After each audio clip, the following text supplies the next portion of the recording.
La latencia es el tiempo en que tarda en transmitirse o comunicarse un paquete de datos dentro de un sistema o un proceso o dentro de una red.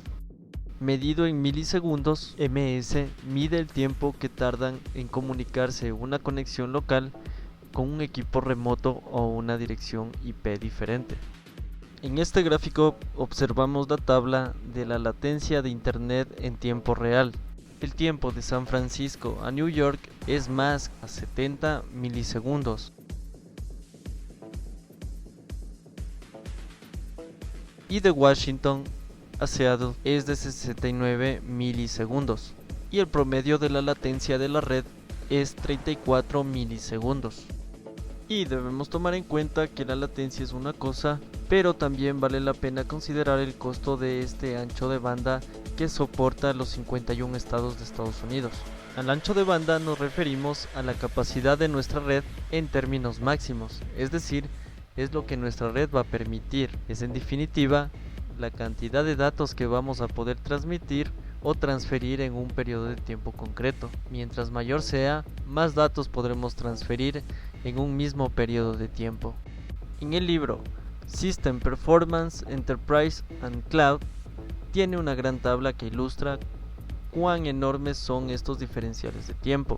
Simplemente traduzca de tiempo de cómputo en segundos arbitrarios. Entonces, el proceso de un ciclo del CPU en el tiempo de cómputo es de 0.3 nanosegundos, que en el tiempo real sería un segundo. En el proceso de acceso a la caché de nivel 1, en el tiempo de cómputo es de 0.9 nanosegundos, mientras que en el tiempo real o arbitrario es de 3 segundos. El acceso a caché de nivel 2 en el tiempo de cómputo es de 2.8 nanosegundos, mientras tanto en el tiempo arbitrario es de 9 segundos. El acceso a caché de nivel 3 en el tiempo de cómputo es de 12.9 nanosegundos, en el tiempo real 43 segundos. El acceso a la memoria principal en el tiempo de cómputo es de 120 nanosegundos, mientras tanto en el tiempo real es de 6 minutos. En el proceso ES de disco de estado sólido, en el tiempo de cómputo es de 50 a 150 microsegundos. En el tiempo real es 2 a 6 días. En el proceso ES de disco rotatorio o mecánico, en el tiempo de cómputo es de 1 a 10 milisegundos. En el tiempo real es de 1 a 12 meses.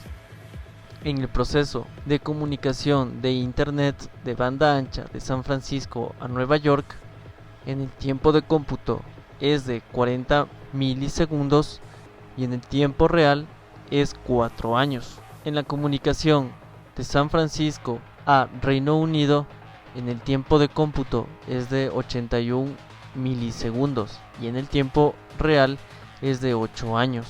En el proceso de comunicación de Internet de San Francisco a Australia es en el tiempo de cómputo de 183 milisegundos y en el tiempo real es de 19 años. En el proceso de reinicio de virtualización del sistema operativo, en el tiempo de cómputo es de 4 segundos y en el tiempo real son 423 años. En el proceso tiempo de espera del comando CSCI, en el tiempo de cómputo es 30 segundos y en el tiempo arbitrario es de 3000 años. En el proceso de reinicio de virtualización de hardware, en el tiempo de cómputo es 40 segundos. En el tiempo real es 4000 años. En el proceso de reinicio del sistema físico, en el tiempo de cómputo es de 5 milisegundos. En el tiempo arbitrario, 32 milenios. Ahora lo explicaremos con un ejemplo de Jean Grey. Si los registros del CPU son el tiempo que le lleva a obtener datos de su cerebro, entonces ir al disco es el equivalente a obtener datos de Plutón. Y con las pruebas, probablemente se refería a los discos mecánicos tradicionales. Esto con respecto a la distancia y el tiempo en que llega la información de un componente a otro.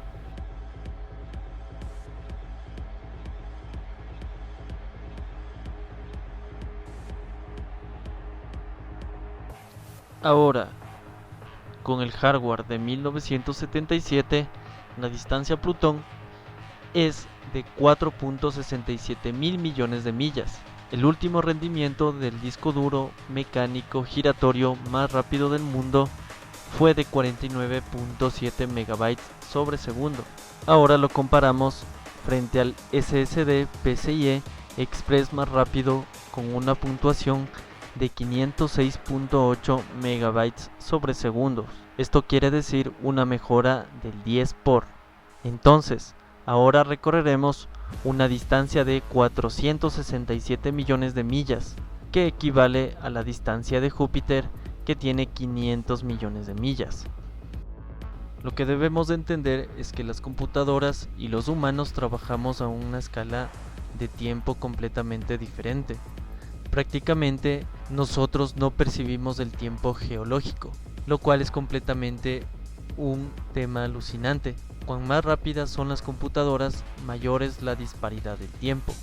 Ahora, tenemos el chip fotónico cuántico llamado Borealis de la empresa IBM, el cual en el año 2022 logró dar una solución a un problema en 36 milisegundos. Esto una computadora normal tardaría 9000 años en resolver. Ahora tenemos la tabla de comunicación computacional, en donde vemos que el rendimiento de la CPU es alto en la virtualización del sistema operativo. También el rendimiento de la CPU es alto en la virtualización del hardware tipo 1. El rendimiento de la CPU también es alto en la virtualización del hardware tipo 2. En la asignación del CPU es flexible en los formatos FSS o en modo ráfaga, en la virtualización del sistema operativo. En la virtualización de hardware de tipo 1, la asignación de CPU está fijado al límite de la vCPU, y en la virtualización de hardware tipo 2 está fijado al límite del vCPU. Ahora tenemos el rendimiento de ES. En la virtualización de sistemas operativos es alta, sin sobrecarga intrínseca. La virtualización de hardware tipo 1 en el rendimiento del ES es bajo o medio, con paravirtualización. La virtualización del hardware de tipo 2 en el rendimiento de ES es bajo o medio, con paravirtualización. La latencia de comunicación en la virtualización del sistema operativo es baja, sin sobrecargas intrínsecas. En la virtualización de hardware de tipo 1, generalmente algo sobrecarga el proxy de ES, y en la virtualización de hardware tipo 2, la latencia de ES generalmente es algo sobrecarga del proxy IO o del sobrecarga del proxy de ES. En la sobrecarga de acceso a la memoria, en la virtualización de sistemas operativos no tenemos ninguna. En la virtualización del hardware de tipo 1 tenemos algunas sobrecargas de la memoria, como la EPT y NPT o tablas de páginas ocultas. Y en la virtualización de hardware tipo 2 tenemos también algunas, que también son la EPT, NPT o tablas de páginas ocultas. En la pérdida de memoria no tenemos ninguna en la virtualización de un sistema operativo. En la virtualización del hardware de tipo 1 tenemos que algunas en el núcleo adicionales y en las tablas de páginas. En la virtualización de hardware tipo 2, la pérdida de memorias también tienen algunas, como en los núcleos adicionales y tablas de páginas. Ahora la asignación de memoria. En la virtualización del sistema operativo es flexible. La memoria de invitado no utilizada es utilizada para dar la memoria de caché del sistema de archivos. En la virtualización de hardware tipo 1 es fijo y es posible doble almacenamiento en caché. En la virtualización del hardware tipo 2 es fijo y es posible doble almacenamiento en caché. En los controles de recursos En la virtualización de sistemas operativos son muchos, pero también dependen de qué sistema operativo instalemos. En la virtualización de hardware tipo 1 tenemos controles de recursos que depende del hypervisor, que es un emulador entre la comunicación del servidor. Y en la virtualización del hardware de tipo 2, los controles de recursos tiene en la mayoría, depende del sistema operativo más el emulador para la virtualización del sistema. En la observabilidad desde el host, en la virtualización del sistema operativo es más alto. En la virtualización del hardware tipo 1, bajo, uso de recursos estadísticas de hypervisor. Y en la virtualización de hardware tipo 2 es medio, el uso de recursos estadísticas del hypervisor en inspección del sistema operativo del hypervisor. En la observabilidad desde el huésped, en la virtualización del sistema operativo es medio, ver todo lo permitido, incluidas algunas estadísticas de los recursos físicos. En la virtualización del hardware tipo 1, la observabilidad del huésped es baja, ya que solo permite invitados.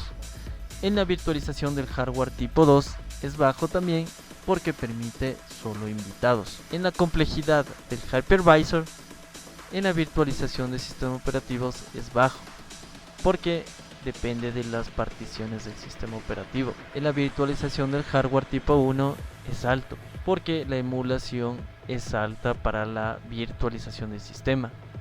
La virtualización del hardware tipo 2 es medio, ya que usa ciertos recursos de hypervisor. Y los invitados de diferentes sistemas operativos en la virtualización del sistema operativo generalmente no. A veces es posible con la traducción del llamado sistema.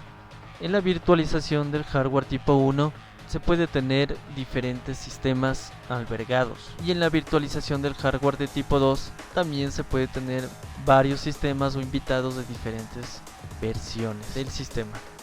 El juego de shell de rendimiento de la computadora, también conocido como encontrar el cuello de botella, siempre se juega entre estos 4 recursos, que es el chip o microprocesador, el disco, la red y la memoria. En un momento dado, su computadora está esperando que se complete alguna operación en uno de estos recursos, pero ¿cuál CPU, memoria, disco o red? Si está interesado en el rendimiento, lo primero que debe de hacer es determinar cuál de estos cuellos de botella está impidiendo actualmente el rendimiento y eliminar el proceso. En MacOS podemos usar la aplicación de monitoreo de recursos que es nativa en MacOS, donde cada proceso se desglosa según el CPU, GPU, energía, red y disco, y así también como la memoria. Con un solo clic derecho podemos ver información detallada de cada proceso.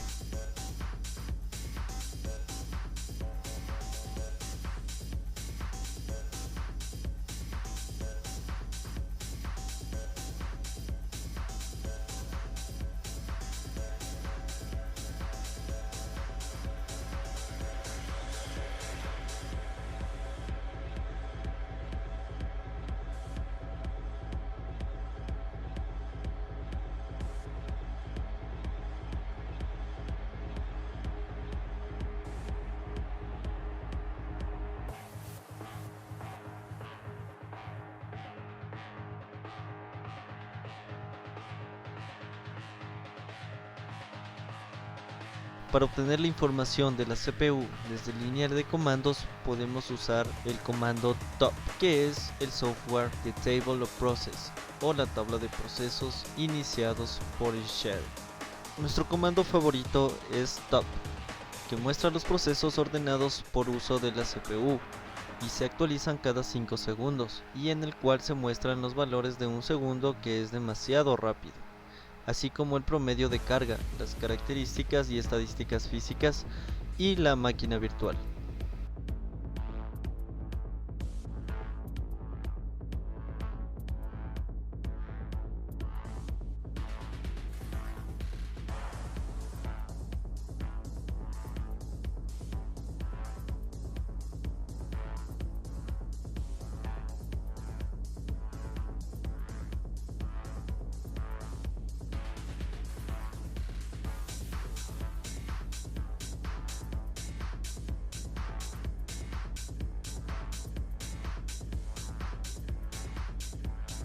También podemos reemplazar para ordenar el tamaño de la memoria residente en su lugar.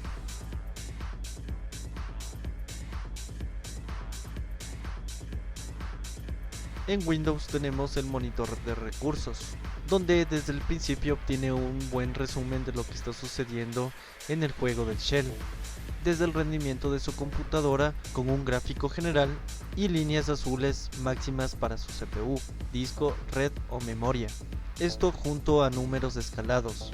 Mire este conjunto clave de gráficos y por lo general puede tener una idea bastante buena y clara de qué parte de su computadora está trabajando horas extras.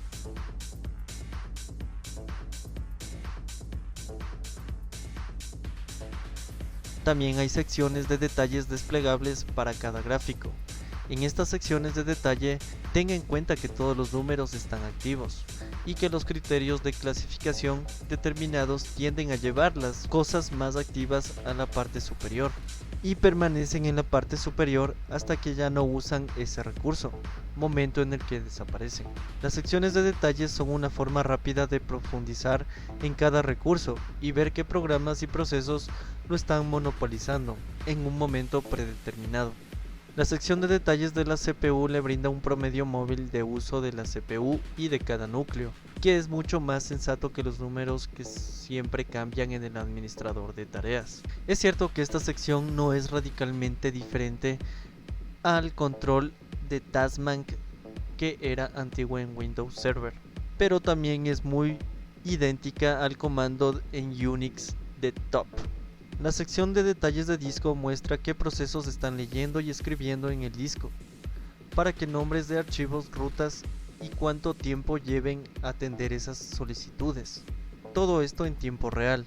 Generalmente se alterna entre el orden de clasificación de lectura y escritura aquí, aunque a veces el tiempo de respuesta también puede ser informativo. La sección de detalles de la red muestra qué procesos están enviando la mayor cantidad de datos a través de la red en este momento. En un sitio web público, esto le brinda un desglose de un vistazo de las direcciones IP y qué le afectan más. La sección de detalles de memoria muestra las 5 métricas más esenciales para el uso de memoria en tiempo real. Las fallas graves son, por supuesto, lecturas forzosas del disco a la memoria, algo que desea vigilar de cerca, y Working Set, que es el mejor indicador general de cuánta memoria está usando activamente un proceso para hacer su trabajo. El juego de rendimiento de la computadora no es nada nuevo, es tan antiguo que la computación misma.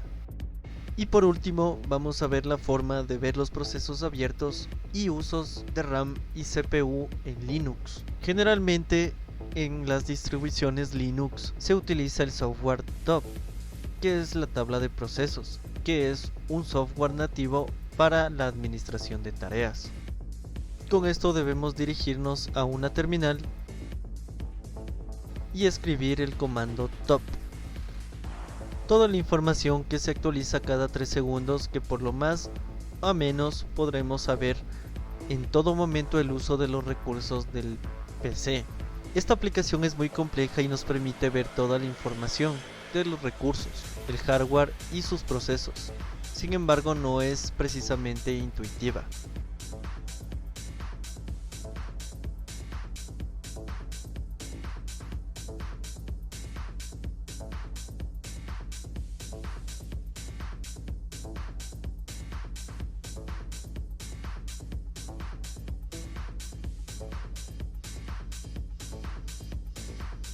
Ahora instalaremos HTOP. Es una versión mejorada de Top y mucho más completa.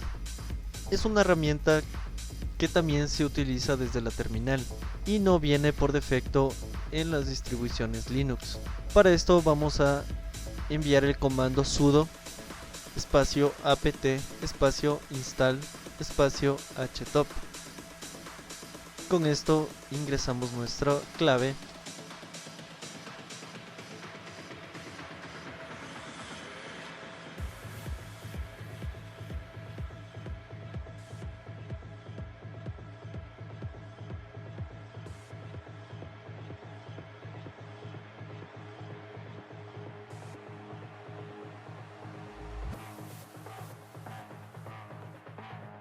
y una vez instalado lo ejecutamos y escribimos en la terminal htop y directamente vemos que es idéntico a los comandos top, pero en realidad es una aplicación totalmente diferente.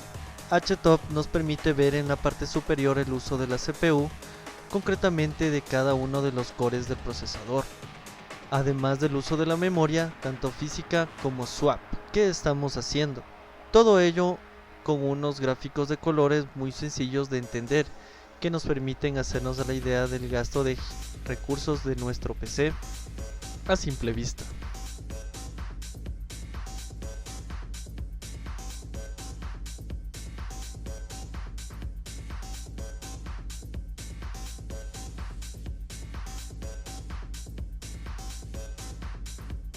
Y eso sería todo.